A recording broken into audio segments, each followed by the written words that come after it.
தினம் ஒரு இறைவார்த்தை சொல்லி ஜெபிப்போம். திருப்பாடல் 62:5.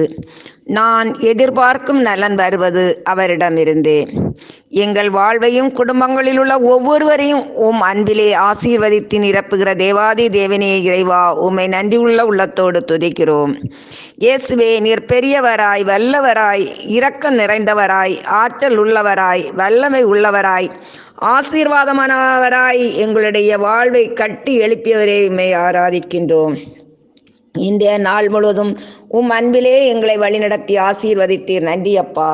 எங்களுடைய கஷ்டமான சூழ்நிலைகளிலும் கடினமான வேலைப்பழிவிலும் நீர் எங்களுடன் இருந்து தளரா மனதையும் உற்சாகத்தையும் தந்தீர். நன்றி அப்பா. எங்கள் குற்றம் குறைகளையெல்லாம் மன்னித்தருளும். அமைதியான உறக்கத்தை தந்து அதிகாலையில் எழும்பி உம் பொற்பாதம் அமர்ந்து ஜெபித்து உம்மோடு நெருங்கி வாழும் பாக்கியத்தை தாரும். ஆமேன்.